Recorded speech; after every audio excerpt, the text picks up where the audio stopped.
Hello, welcome to Temple Baptist Church here in Poplar, Bluff, Missouri. We're in our devotional time today. We're going to be in the book of Revelation, chapter 3. I want to read verses 17 to 22 for you. It's talking about the lukewarm church. The church at Laodicea is who Jesus is speaking to here. As you know, he speaks to the churches in Revelation. And I want to start with verse 17 and read through verse 22. Because you say, I think you need an emphasis on that, I am rich and have become wealthy and have need of nothing, and do not know that you are wretched, miserable, poor, blind, and naked. I counsel you to buy from me gold refined in the fire, that you may be rich, and white garments, that you may be clothed, that the shame of your nakedness may not be revealed, and anoint your eyes with eye salve, that you may see. As many as I love, I rebuke and chasten. Therefore be zealous and repent. Excuse me. Behold, I stand at the door and knock. If anyone hears my voice and opens the door, I will come into him and dine with him.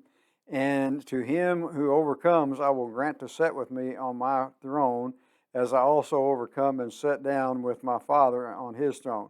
He who has an ear, let him hear what the Spirit say to the churches.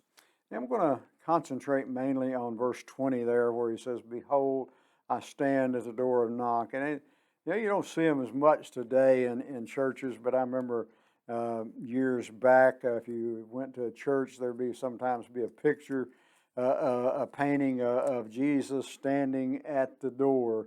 Not all of them are exactly the same, really, but they all portray Jesus knocking on the door.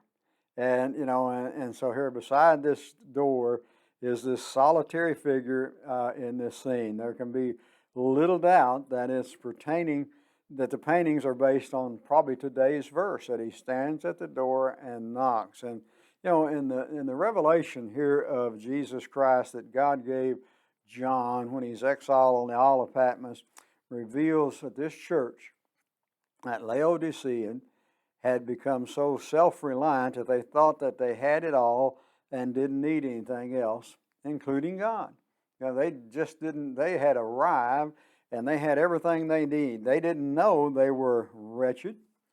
They didn't know they were miserable. They didn't know they were poor. They didn't know they were blind. They didn't know they were naked. Look at verse 17 that we read there today. All those things, although these Christians believed that they were spiritually strong, they were very weak. They were weak.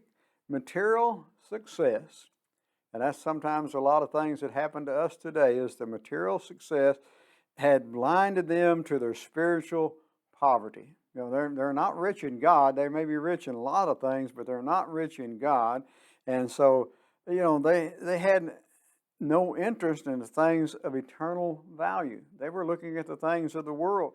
The solution was to accept the invitation from Jesus. Behold, I stand at the door and knock. If anyone hears my voice and opens the door, I will come into him and dine with him and him with me. Open the door. Jesus doesn't force his way in. Jesus knocks on our heart's door. He's not going to open the door without an invitation. It has to be an invitation. And if we as believers recognize and respond to not only that invitation of salvation, but a daily invitation of Christ, who are rewarded with joy over and over, in fellowship with him and a life aligned to him. He's standing there.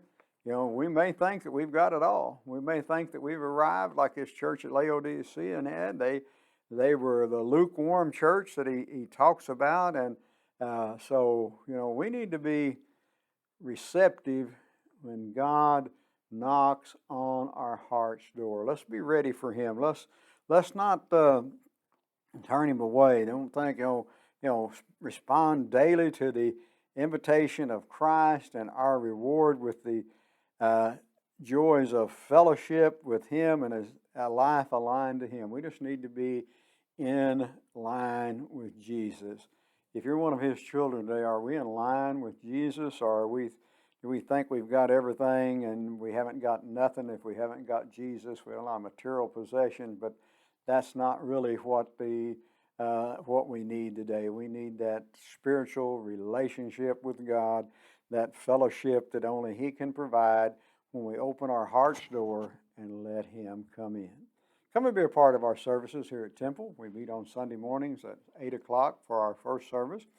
Then we have our Sunday school classes at 9, second service at 10 o'clock on Sunday morning, Sunday nights at 6, Wednesday nights at 7. We'd be proud to have you come and be a part of any and all of those services. May God bless you is our prayer.